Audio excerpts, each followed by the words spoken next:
Gold. I think we all know it's phenomenally expensive. A piece of gold about the size of two 2p's would cost about £1,000, which is obviously considerably more than the copper, which must cost less than the 4p that's printed on it. So it seems kind of surprising when you get into it, just how much gold is around us.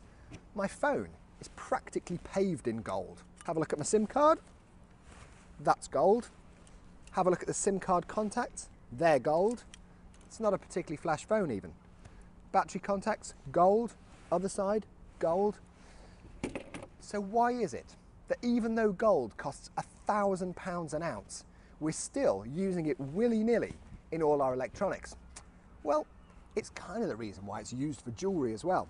Here's some gold that I made earlier, or at least extracted from electronics.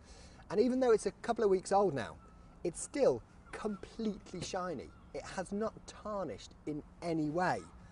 And that is really the secret of gold's success. It doesn't react with the air around it. These copper coins, they were pretty shiny when they were made, and over the years they've kind of reacted with the air around it, and now you've got some copper oxide on there and they look pretty dull. But gold doesn't do that. And in fact, it's not just the air around it doesn't react with, it hardly reacts chemically with anything at all. Most acids, drop it in, gold is completely oblivious to it.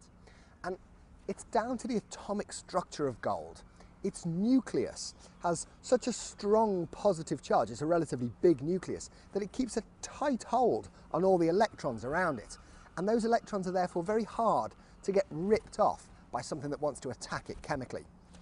Now I'm going to chance my arm here slightly. I've got some concentrated nitric acid. This is extremely vicious stuff. Almost any metal, you drop it in here, it's going to start reacting. But so confident am I that I've made gold that I'm going to drop some of my gold in it, and hopefully, if I'm right, it will not react at all.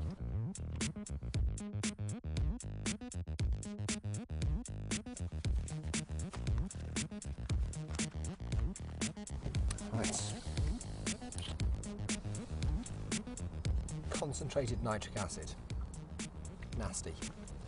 Nasty to me, and nasty to almost everything that isn't gold.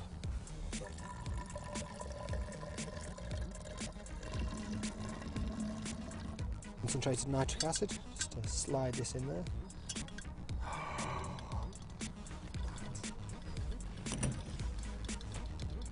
It's going off like a vitamin pill.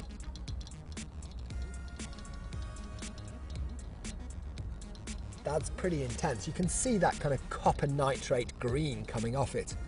The copper nucleus is just not able to hold on to all its electrons, and the hydrogen in that nitric acid is just pulling them off.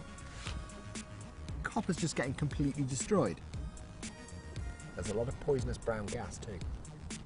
I'm going to tip some of that concentrated nitric acid in there now and drop the gold that I went to so much trouble to make. Now if this gold fizzes and disappears, I will be crushed on camera. There's my gold that I went to all the trouble to extract. Now hopefully when I drop that into the acid, the gold atoms will hold on to all their electrons, they won't react with anything, and that will stay as a beautiful shiny little nugget. Oh, look at that! That's good as gold. That's astonishing.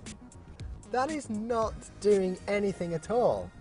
And it's this unreactivity that makes it such a good electrical connector, because it's a metal. It conducts electricity brilliantly, like copper does, but unlike copper, it doesn't react with its environment. It stays as pure gold. So the connection that you make between your SIM card and your phone today is as good as the connection tomorrow, next week, and in 6 months' time, right the way through to your upgrade and beyond.